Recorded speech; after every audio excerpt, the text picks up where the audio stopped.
So, very good evening and welcome to the Gnostic Center celebrations. This evening, I have the pleasure of introducing Dr. Ananda Reddy from Pondicherry. Anand Bhai, as we call him, is the director of the Institute of Human Studies in Hyderabad and also the founder and director of SAKAR, the Sri Aurobindo Advanced Center for Research. And he has done his doctorate on Sri Aurobindo's concept of physical transformation from Madras University. Of course, all of us know him very well. He's authored more than a dozen books and is a prolific speaker on Sri Aurobindo's philosophy. No introduction is required. And today he will be speaking on the MAHAVAKYAS of the moment.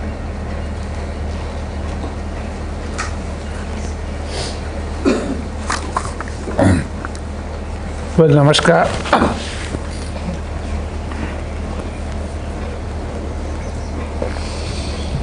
Well, namaskar to everyone. Well, in the morning session, we had a very vibrant discussion on money matters. And in the afternoon session, we had another deep thought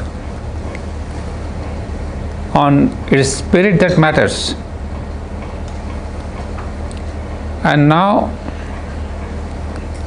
I'd like to take you to the bridge between matter and spirit. That's the mother.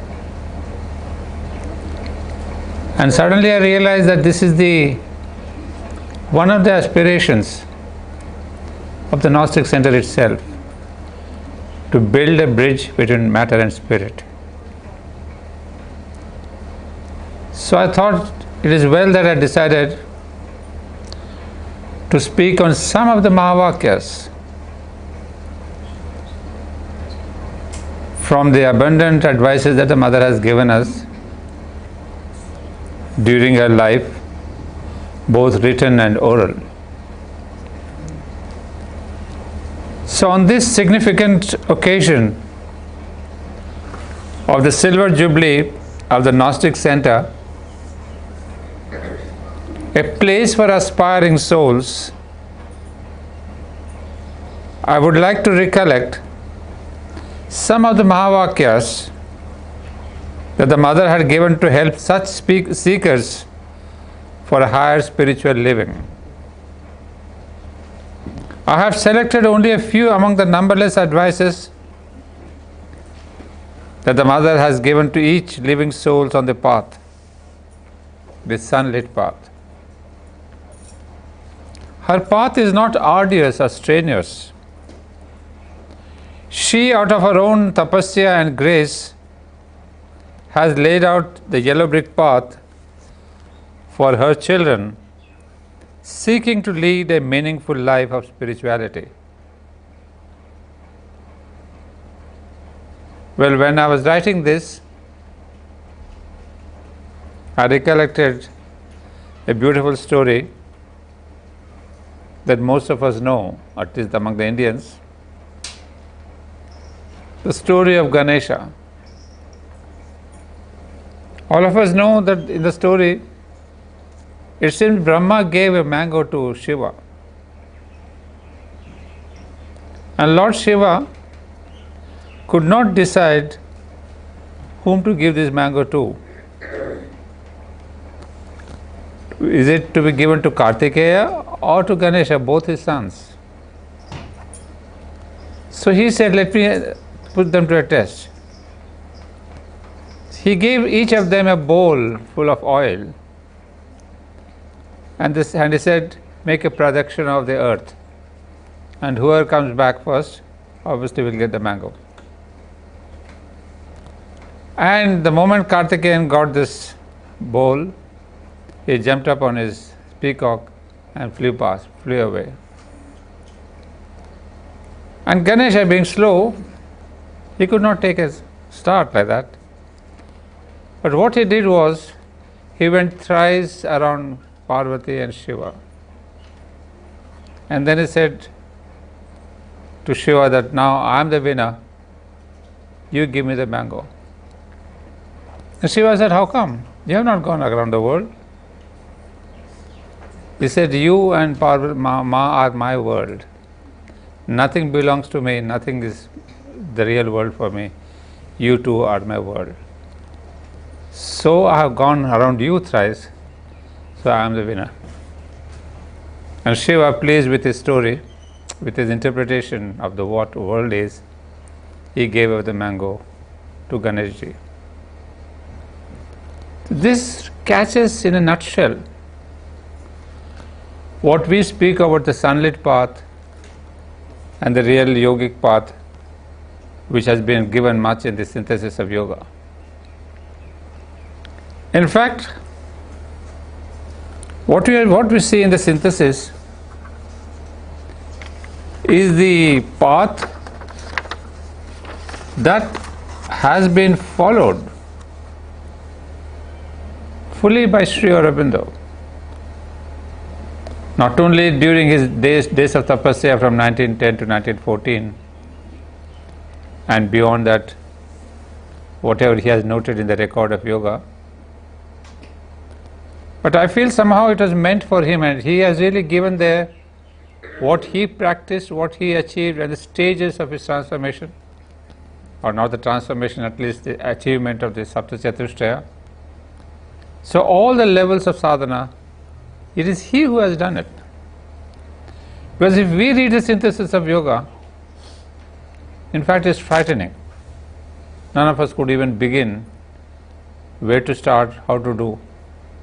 Because it's so complicated. We can understand mentally, but to put it into practice is extremely difficult. So what happens? Why is it so difficult? Here is what Sri Aurobindo says about the object of his own yoga.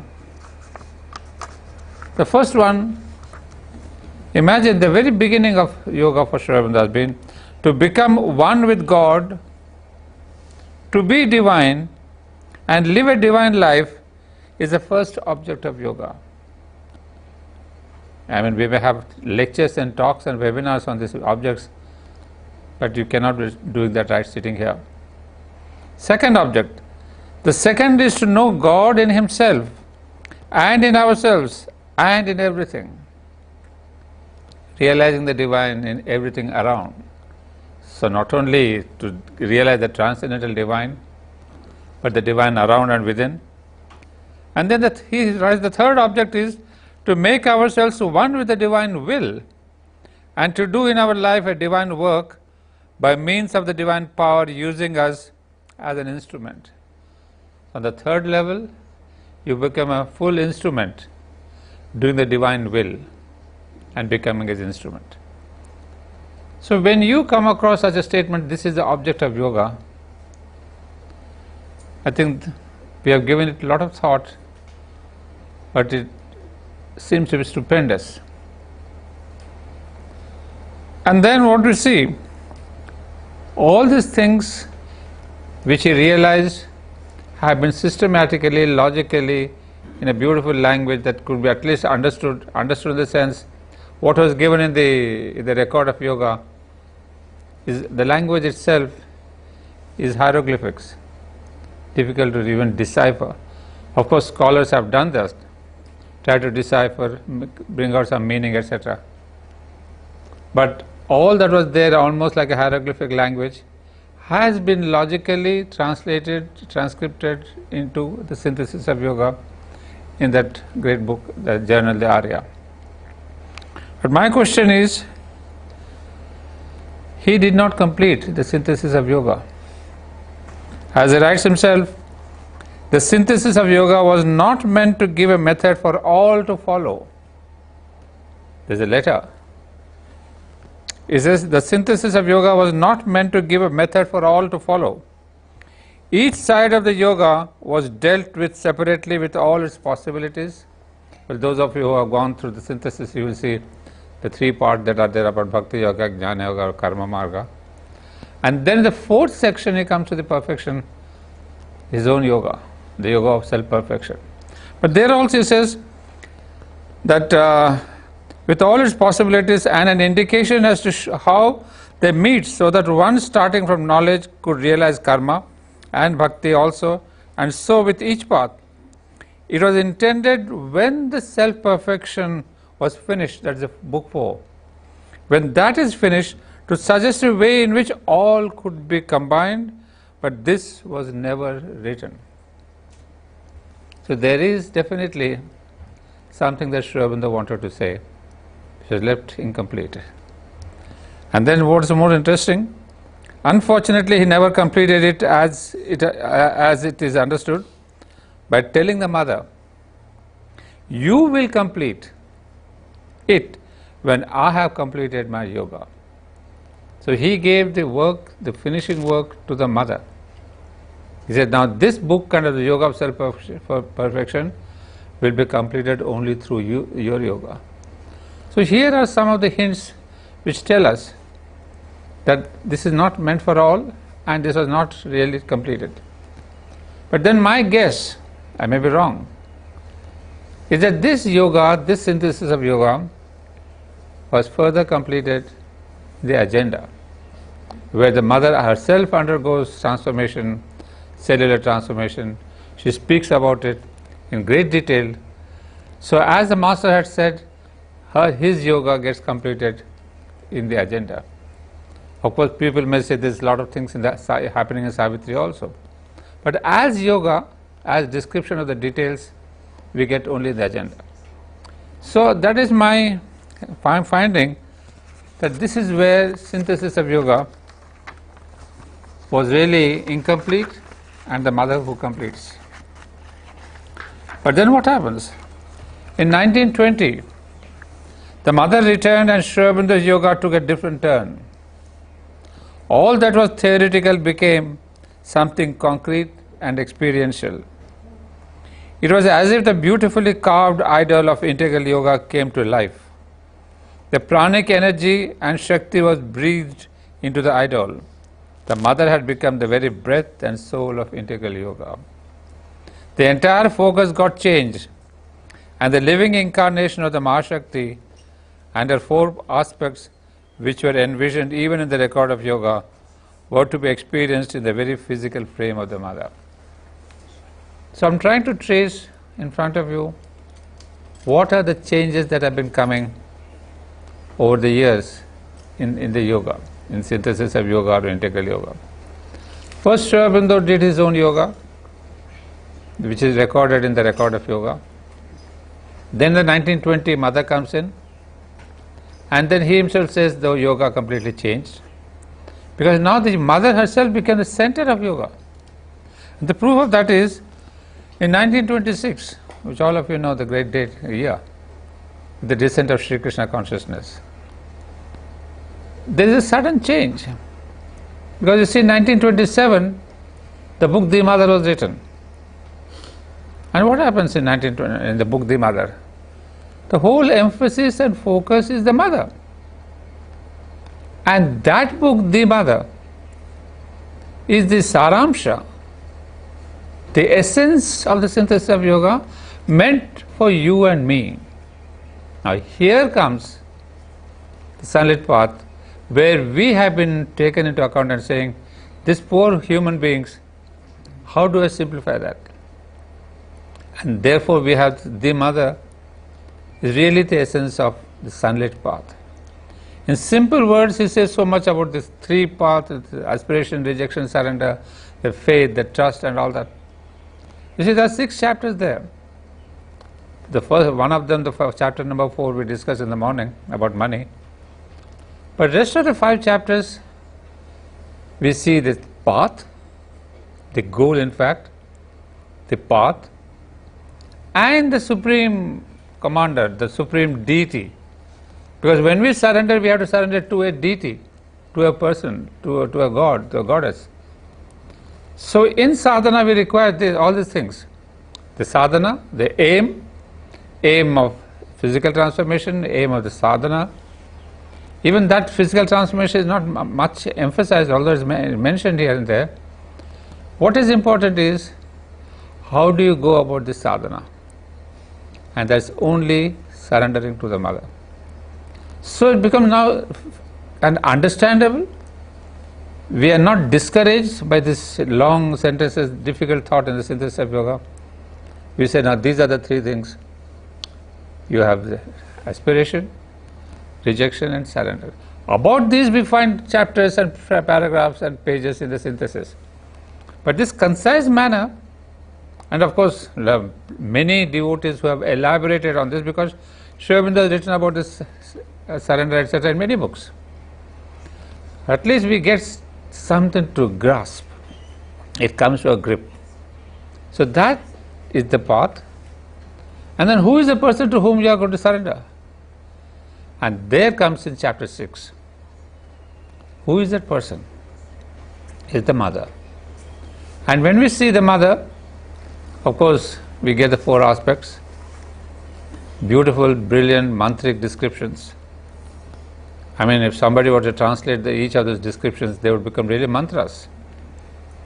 However, so we have both the things, the path and the goal and the deity. So that's why the mother becomes the central thing for our sadhana.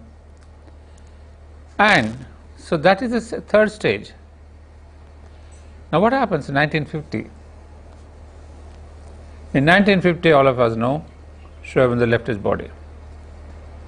So from the beginning, from 1904 or 1910 to 1920, there's one phase, Sri Aurobindo's yoga of record of yoga. From 1920 to 1950, there is 1927, there's one phase. From 27 to 50, there's a marked difference. The mother becomes the center. And all of us know after 1926, the ashram came up, where all the time Sri Aurobindo is pointing, directing everyone to say, go to the mother. You cannot approach me without approaching the mother. So he established the mother in those 1926 to 1950, 25 years. Then after 1950, another remarkable change comes in, which we all know what happened in 1950. But then Mother herself writes, to follow Sri Aurobindo in the great adventure of his integral yoga, one needed always to be a warrior. Now that he has left us physically, one needs to be a hero. So Mother herself announces that there is a shift in the sadhana. She says now that the integral yoga aims at becoming or having this aim of hero. Now see, I have tried to trace the mother's own words, what is the transition. So this is the third transition from 1950 to 1973. And in this transition, fourth one, right. So now 50 to 73. Now from 73 onwards, another change came. I mean, really, when we go back and look into that, we'll see what a beautiful link is there. From 1950, a further change came, and the emphasis on sadhana became different. First, it was the synthesis of yoga and the record of yoga together. Then the question of the mother comes in as important, as a hero. Now, after 73, I find a note from Nolikanta Gupta. He tells the students, actually, it was in hardcore students. He wrote, at present, when the mother too is no more there physically, no more there apparently, we seem to be abandoned children. What we are to do or be, it is no longer sufficient to be a warrior. Mother said first warrior, not sufficient even to be a hero. What should we be? Something greater than the hero. One must be a yogi. Now, is it the yoga has become simpler and straightforward, or is it becoming more difficult? It was a warrior, hero. Nalnida suddenly says, you've got to be a yogi. But he immediately corrects himself to say, he says, something greater than the hero, one must be a yogi. The yogi is one who has the divine consciousness or the mother's consciousness. Well, that's not an easy task, because to have a divine consciousness or the mother's consciousness is quite nigh impossible. So immediately he corrects himself. He says, if you find that it is not so easy for one to be a yogi, even if one tries sincerely, I suggest to you another alternative. It is to leap into another dimension, to be a child of the mother. So this is a phase after 1973 that we are now following, or trying to follow, would like to follow. Now this is where the whole yoga of Sri Aurobindo, however beautiful it is in the synthesis, but I'm trying to see what can be followed, what can be understood, what can be attempted, even if I would say the word, if not followed. So somewhere, there were the great Mahayogis, Mahasadhaks, Nalnikanta Gupta, Champaklal, A.B. Purani, and all these people were there in the first stage, before 1950. Then from 50 to 73, there was another category of sadhaks. They tried on their own level, but then after 73, there was emphasis, of course not emphasis, the students had come long before, but somehow I would say the world had come in, the young and the old. It started spreading out and reached one day your Gnostic center. Because I remember in my childhood days, right up to 1964 or 63, there was hardly any speaker who came out of the Pondicherry ashram to give talks or seminars. It used to be all through articles, Advent and Purada, and a lot of people used to write. That's why Nalnida wrote so many essays. But physically, for people to go out, the mother herself had consented.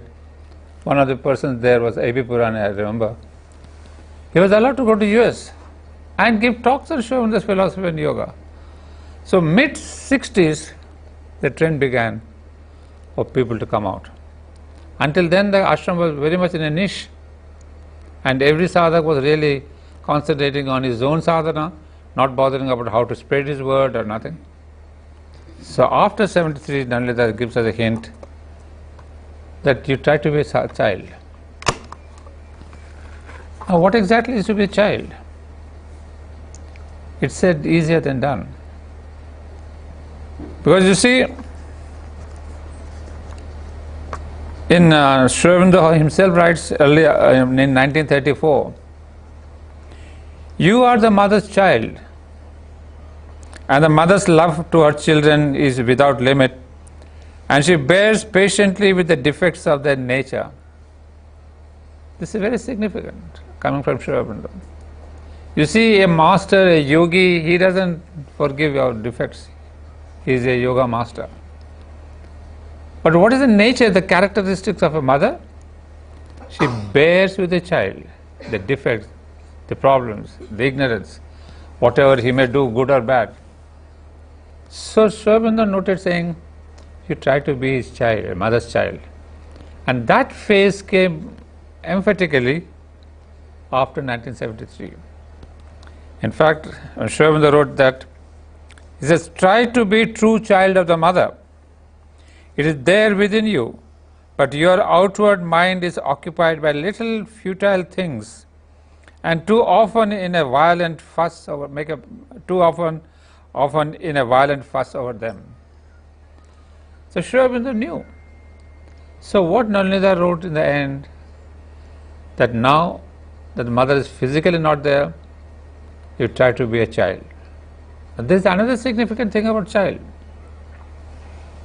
Now, child is one, most of you know very well, who spontaneously surrenders to the mother. The relationship between child and the mother is this spontaneous surrender. So that's where the mother had emphasized, even in the mother, aspiration, rejection, surrender.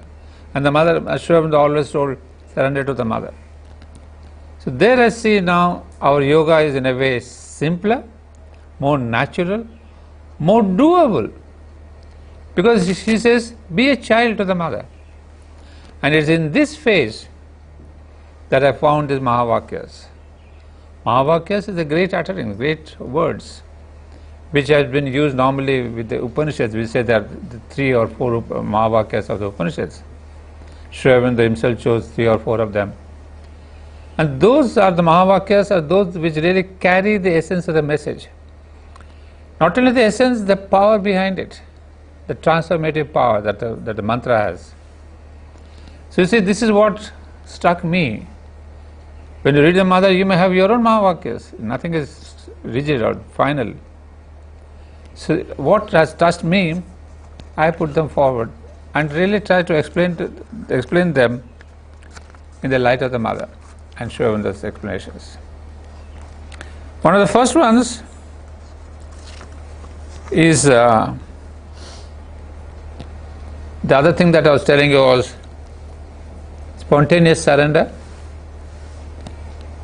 And here comes the famous example of Sri Ramakrishna, the baby cat and the baby monkey. So Sri Ramakrishna also had told his disciples, try to be baby cat, not the baby monkey. And this is exactly what we in our sunlit path, now I'm not using the word integral yoga. For me it's too big. We speak a lot about it. But when you go to practice it, I find it simpler to speak about the sunlit path. Because our dependence on the mother is there like the baby cat. The mother cat takes the baby cat wherever it wants to, wherever it sees it has its safety, wherever there is a danger. It's the mother cat who decides. And the baby cat just leaves herself, carried from garden to garden, from tree to tree, from the one house to the other. With the other one, the monkey, the baby monkey holds. And that is more difficult. Because if that grip is loosened, you fall. And that is the tapasya. That's more difficult. So what Sri Ramakrishna said, and what Nolita is saying here, has a similarity. And what Sri Aurobindo wrote in the Mother, ultimately it is surrender. Of course, I do not want to emphasize that Sri Aurobindo alone did the synthesis of yoga alone. Because even in Savitri, as we see, the tapasya of Ashwapati ends in an absolute surrender to the goddess, to the Supreme Divine. So they too, Sri Aurobindo also had to completely surrender. The last question is of surrender only. But for us, he has written the 3 stages. And therefore, coming back to this, we see now 2 things.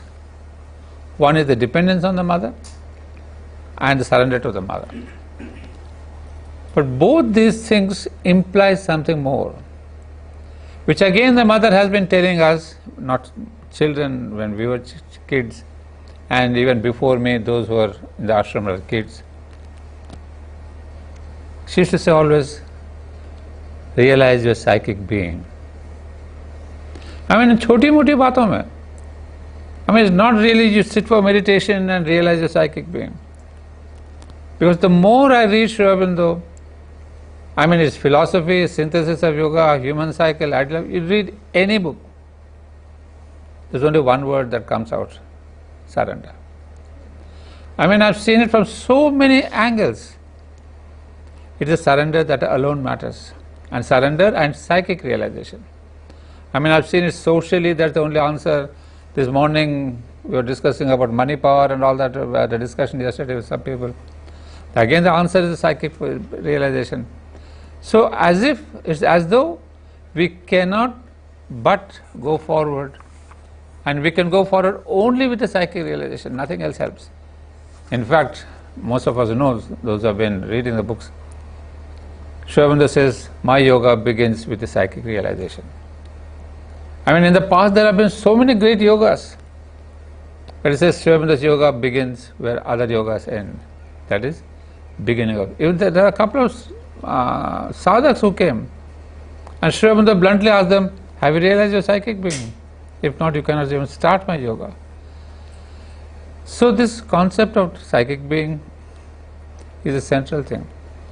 And I remember, it's a bit of a personal note, but it's in context I can share with you. It was in 1969 when I was leaving the higher course, that means ashram school. And I went to the mother because I wrote to the mother that I finished my higher course. I may be going to Hyderabad for further education or for something. But on that day, before going, I wrote a letter to the mother, because we used to go and do the pranam at the samadhi, and right from the age of 10 plus, when I was there in the ashram, there's been only one place to go and worship the samadhi, and that too to the mother. I don't remember consciously I ever prayed to Sri Aurobindo. The mother was there in the first floor, and still at the samadhi we used to always say Ma.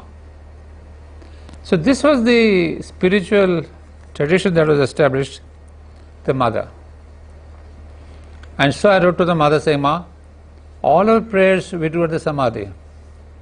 We have gotten so used to that anything we want, we aspire for, it is samadhi. But now I may be going to Hyderabad. Will the divine hear my prayers? Mother said, yes, the divine is everywhere. So you don't have to be physically here for the samadhi. The divine is everywhere, he will hear you. And then she said something extremely beautiful and significant. She said, you know, Sri Aurobindo and myself, we have established here in Pondicherry, in the ashram, such an atmosphere that it becomes easier for you to find out your soul. And then she says in the end, Essaye de réaliser ton âme, ça vaut la peine. Those of you understand? Try to realize, because she said in the context, she said, we have established such an atmosphere here, it becomes easier for you to realize your soul. Then she said, try it out. You will see it's worth the pain, worth the effort, not the pain, worth the effort. Again, my last words with her before I left the ashram for some time was, try to realize your soul. And in another context she had said, again I wanted to go out for something, education in America and all that. That's a different story, I don't know how to get into that. I had a chance to go to America for further studies. I wrote to her something. Well, there again she said, if you want the higher consciousness which is descending now, be here. Again the question of be here in Pondicherry in the ashram. And then prepare yourself. And previously, 2 years back, she had said, realize your soul. That is worth the effort, worth the trouble. So what I am seeing is, every time to different people, different contexts, the only answer is the realization of the psychic. And so in this context, I would like to tell you, as I said, I have a few Mahavakyas. I have taken out 4, the brevity of time, but let me see even if I can go 1 or 2. Because these explanations are purely from the mother, because I can't explain, I don't want to indulge in any kind of a misinterpretation. One of the first things, the mother loves me and I am the mother's. These Mahavakyas, I have chosen them in the context of doing and practicing in your day-to-day life. It is not just great words, Soham, Aham Brahmasmi. Those are high philosophies, which we don't understand, we know the meaning, but we can't practice. How can I say I am Brahman? But here is something that we can practice in our day-to-day life. So this is the first advice. The mother loves me and I am the mother's.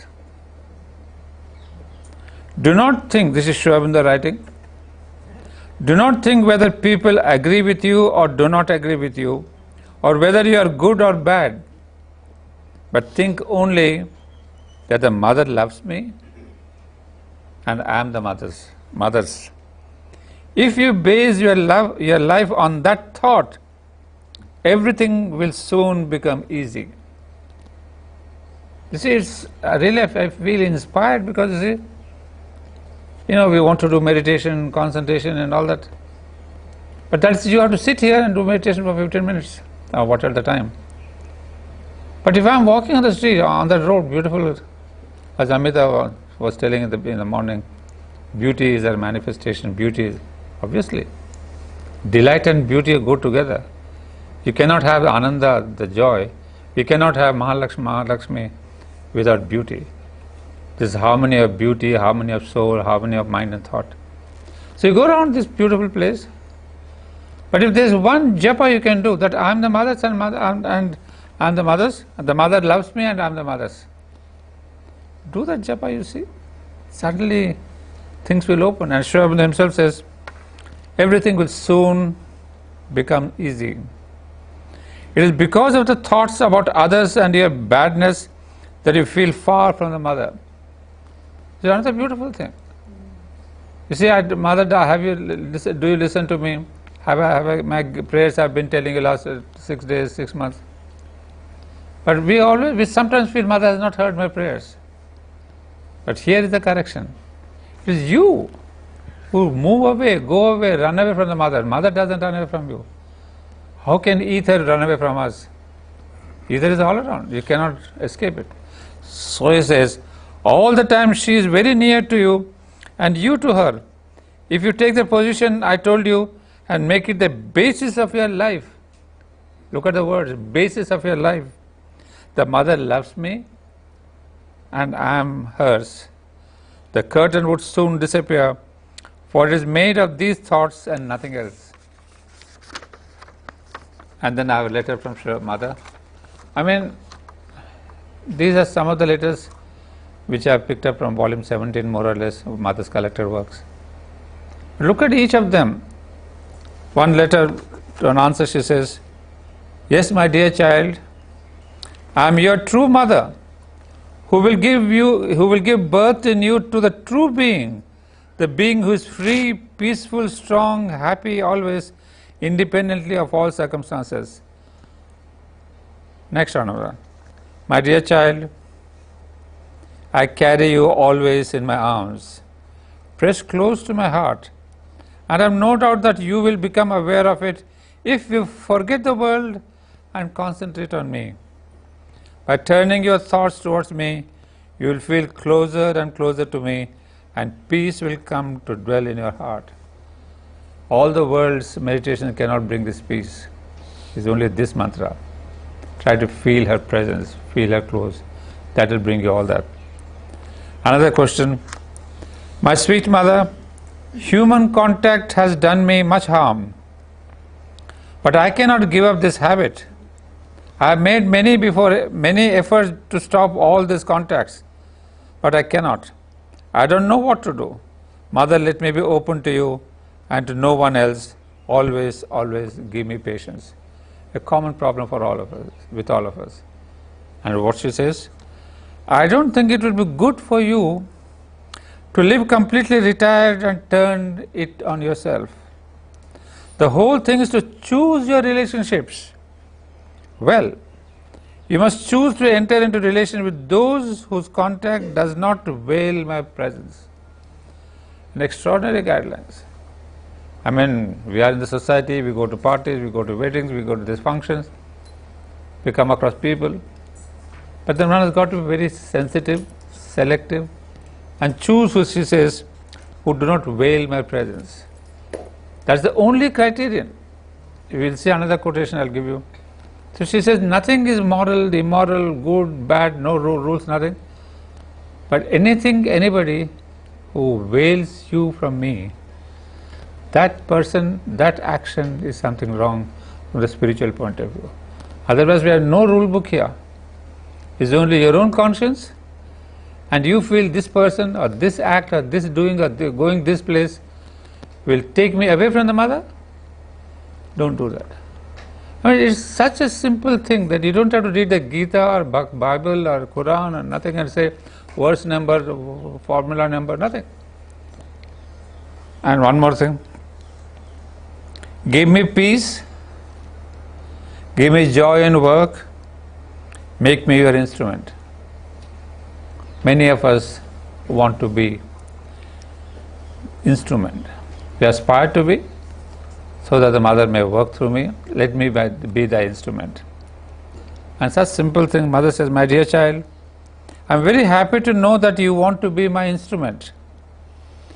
To be able to do my instrument, you must be regular, energetic, courageous, enduring, and always good-tempered. I mean, it's such a pragmatic thing. Someone may even doubt if this is spiritual advice. Because the moment you think, I want to be a mother's instrument, you think I must meditate, I must read Savitri, I must do this. No big thing. She's saying just simple thing. Be regular in your work. What are regular means? In your work, in your duty. Simple. Then the energetic. Don't be tamasic lying down on your bed and say, mother will do that. Then courageous and enduring. And then last one. What does the divine want of me? I'm sure some of you might have asked the question. Because sometimes we are in a quandary and it says, hey, yaar, what is it that mother wants of me? I'm doing well, I'm doing a good job, I'm earning well, I'm becoming popular. But is it the mother that's what she wants of me? Well, as I told you, he wants that first find yourself. That with your true being, your psychic being, you master and govern the lower being, and then you will quite naturally take your proper place in the great divine work. And the most pragmatic things, I don't have time to explain, but just telling you one or two things. Huh? Can you repeat this? It does not mean, oh no, this is what, yeah.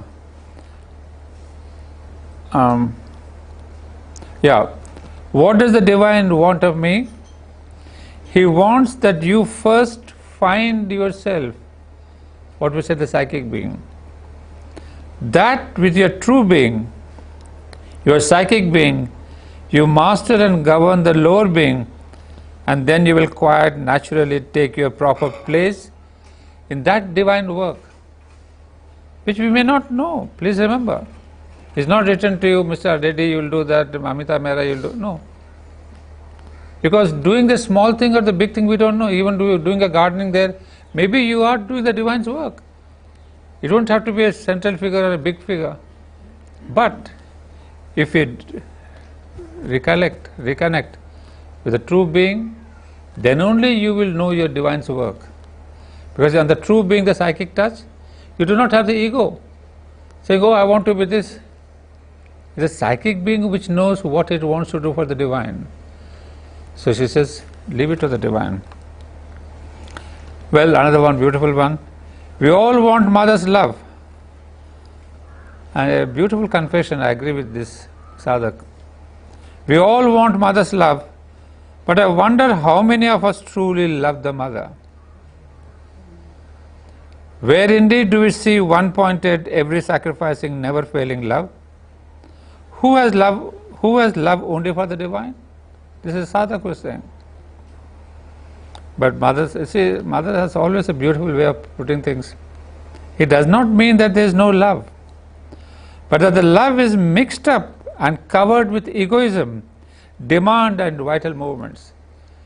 I mean, I have seen this empty number of cases everywhere, not just, I won't say ashram or this or that. All those of us who turn to the mother and say, I love the mother, it's more a lip service, I'm sorry to say that. Because she says, it's more mixed up covered with egoism, demand and vital movements. At least that is the case with many. There are some, of course, who have no love at all, or love, if it can be called so, only for what they get. One or two who love truly. But in a great many, there is a psychic spark hidden in the smoke, in much smoke. The smoke has to be got rid of, so that the spark may have a chance of growing into a blaze. This is very essential. The very fact we have turned not as devotees, not as sadhaks, but we have turned toward the sun. That's enough. That's enough to show that it is your psychic being which has decided to see the mother. Or mentally you may say, I got a beautiful center here, I got a beautiful ashram there. It's not the mental.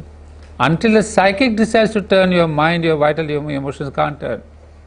I mean, they have some kind of a glimpse, but it's only the psychic first recognizes the divine, and then slowly it influences the mind and the vital and all that.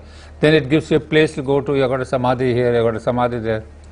Then outer means come and help your inner decision. But Sri Aurobindo also writes, first the inner decision must come. So it is only that decision which can sustain you. Other 2 saal, 3 saal, you have been to the ashram samadhi here, there, then you have got busy and all that. But the psychic alone, which can sustain your journey through life. Second Mahavakya. I am with you. First one was, I am the mothers and the mother with me. Second one, it's very simple. I am with you. I am with you, what does it mean exactly? I am with you because I am you or you are me. I mean, I don't know if you have read any other guru, any other person, of course, except we hear some memories from Bhagavad Gita. I am with you, that signifies a world of things, because I am with you on all levels, on all planes, from the supreme consciousness down to my most physical consciousness. See, this is something amazing. That she is not just there as a deity, as a divinity, as a supreme Mahashakti and the supramental Shakti. All that philosophy I know. From the mother we can say that. But it is amazing to say that I am with you on all levels. From the supreme level to the mental, to the vital, to the physical. And there is the question of the presence. We feel the mother's presence because suddenly if I go to the garden and I see the beautiful garden near Amita's house, the rest of it, suddenly I feel a beautiful presence. Why is it? It's not the Amita's garden or this beautiful lotus. Suddenly the presence of the mother seizes you on the physical, emotional level. And then there is a question of the elan, the joy, the beauty, the delight. And then those of you can remember Mahalakshmi, the harmony of beauty and all that. Then I realized at that time what the mother says in Mahalakshmi.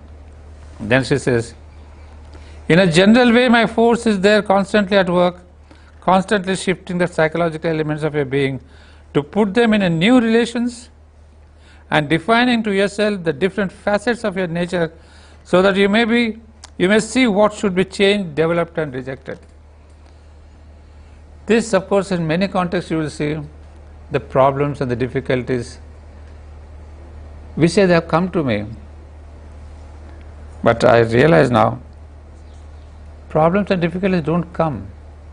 They have been given. They have been brought in by the mother. Why? To show your defects, what should be changed, what should be developed. Of course, if you are conscious. Again, an instance. I was there with the mother on one of my birthdays. And all of you know what it means to be with the mother. We were kneeling in front of her, looking into the mother's eyes. And she was gazing into your eyes. What she saw, only she knows. But what I saw, sitting in front of the mother, looking into her eyes, I see a dark blue cloud around her, a dark black cloud around her. For a moment I couldn't even see the mother's face. So I got shocked. After the pranam and all that, I went home, immediately wrote to her. Mother, how is it that I was in front of you and I see a big black cloud? And this is where this line comes. She says, now that you are aware of what is to be removed in your nature, work on that. This is exactly when I remembered your nature, so that you may see what should be changed, developed and rejected. So what I am saying is some of this have been given to me by the mother. So she brings to you what is your defect, what is your problem, where is your nature going, what needs to be changed. And then, of course, there are things when she says, I am with you on different levels. One is, there is a special personal tie between you and me, between all who have turned to the teaching of Sri Aurobindo and myself, and it is well understood, distance does not count here. You may be in France, you may be in the other end of the world, or in Pondicherry. This tie is always true and living. So those of us who have turned to Mother and Master, first thing is she has a tie-up, a kind of a physical tie. And then it says, wherever you are doesn't matter, distance doesn't matter. Secondly, just skipping some lines, with those whom I have accepted as disciples, to whom I have said yes, there is more than a tie. There There's an emanation of me. Wonderful, extraordinary. I mean, just try to think what she's saying, try to feel, man, what is that, try to feel it within me. The mother says, the next level of my contact is, I leave an emanation with you. An emanation is what? An aspect, a ray of her consciousness connected with me is a hotline. No, none of your mobile G5 or G4 can work. It's a hotline. Means that this emanation immediately gives the mother, sends her the message that this person living in London or here or there is in trouble. And the moment this message goes, this hotline goes, mother says, let me read it out. It says, this emanation warns me whenever it is necessary and tells me what is happening. Indeed, I receive intimations constantly, but not all are recorded in my active memory. I would be flooded. The physical consciousness acts like a filter. Now, this is something wonderful, that these give me intimations immediately. What's the problem, what's the difficulty? And then, but these messages are like, if I can show you in your laptop nowadays, you have a folder. But then when you go and click it, one certain file comes in. And then you open that file and you work on that. So these intimations are like these files. That mother, this person has this problem. And then the mother reads it. Otherwise she says, I do not have an active memory of what is there happening. Ananda is in France, or this person is in the US. There's no active memory, it's a subconscious thing. But these messages from the connection, they go and tell the mother. And if for some reason you write to me asking for my help, I answer, I am with you. It means that the communication with you becomes active. You come into my active consciousness for that time necessary. Well, all that I just now told you. Now there is a third one. To be near me. In order to be always near me, really and effectively, you must become more and more sincere. She said this in another context also. Open and frank towards me. Cast away all dissimulation and decide to do nothing that you could not tell me immediately. Now this is the one I was referring to. Do only what you could do before me without feeling embarrassed. Say only what you could repeat to me without difficulty. This has been one of my most active, useful messages from the mother. Do only what you could do before me without feeling embarrassed. Say only what you could repeat to me without difficulty. Which Bible or which Gita or which Vedas can tell us better than this? Just do what you want. But can you do that in front of me? And it's an extraordinary, powerful thing. I mean, I've experienced this so many instances. She says, speak that thing which you can repeat in front of me.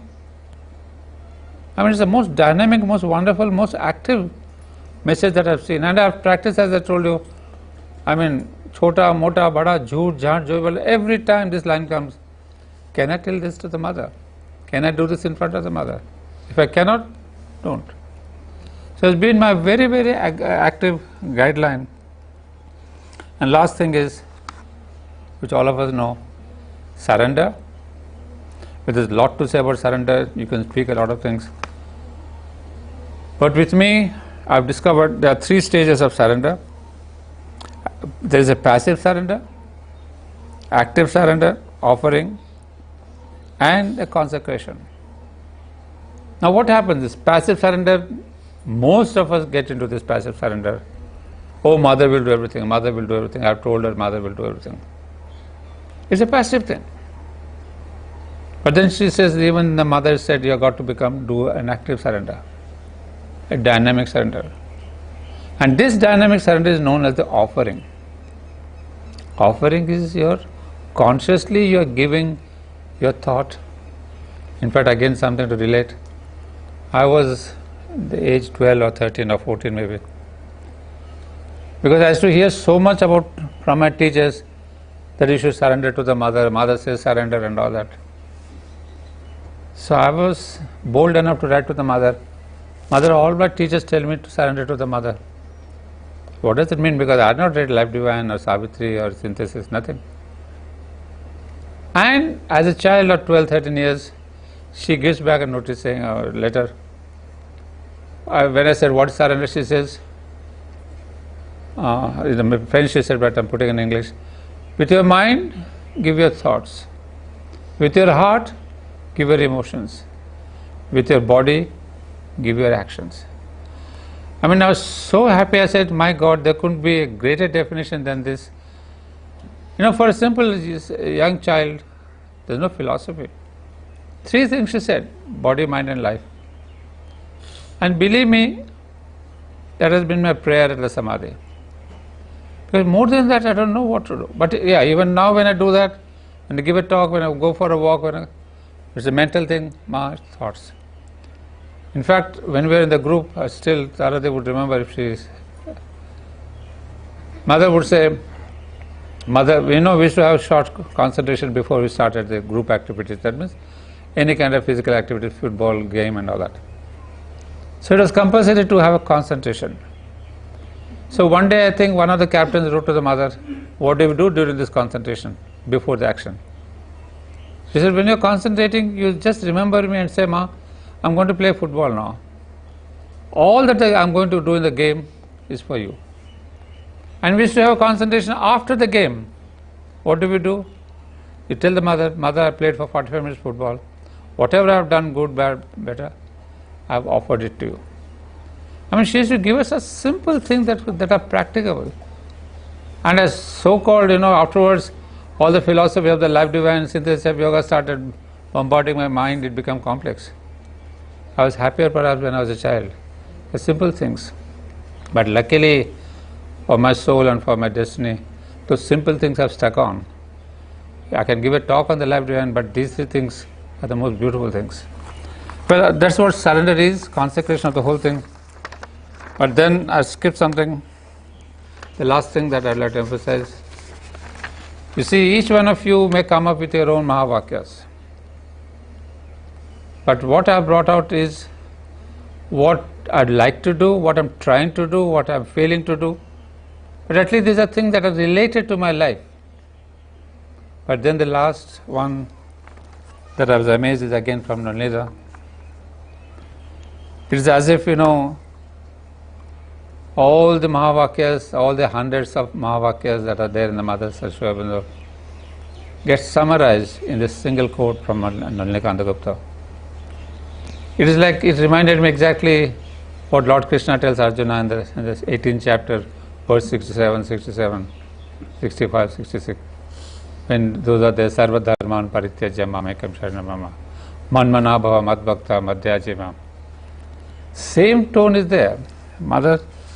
When the mother passes away, leaves her body, only they had a vision. And he writes in his book, the mother says, it's not that I heard the mother, no.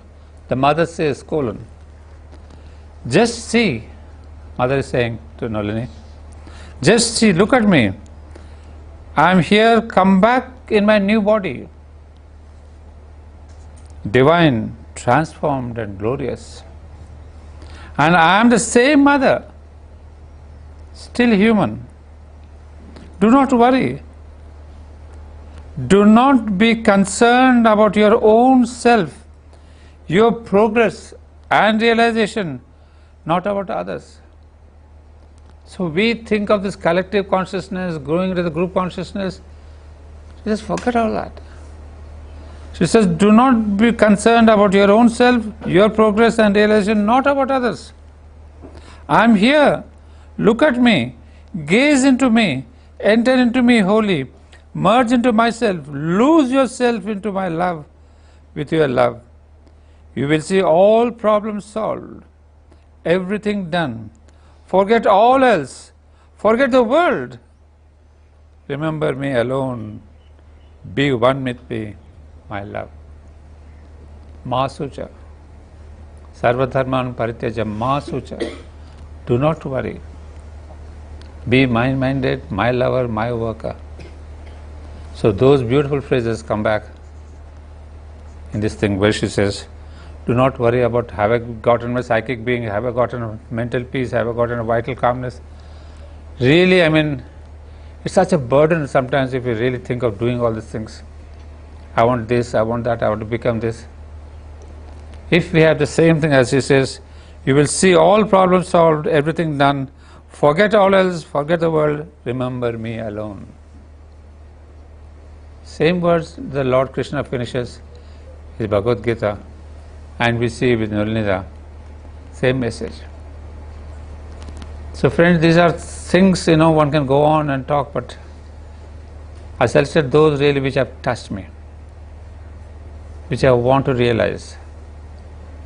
And the more I read this, I'm really beginning to see there's nothing of called yoga. No sunlit path, no aspiration, no rejection. Because why should I be concerned about my growth? If I have my faith in the mother, if I'm calling her the mother, what do I want to do? If I'm so foolish to say, I'm mother, I'm giving it to you, and still say, oh, I want my vital peace, I want my mental quietness and all that. So that means you want. You just Julie pillow and then the mother says, Ma, give me. I'm here with my arms. That's the most beautiful thing you can do. Well, something to say, a lot to say. But can I have a little 2 minutes quietness as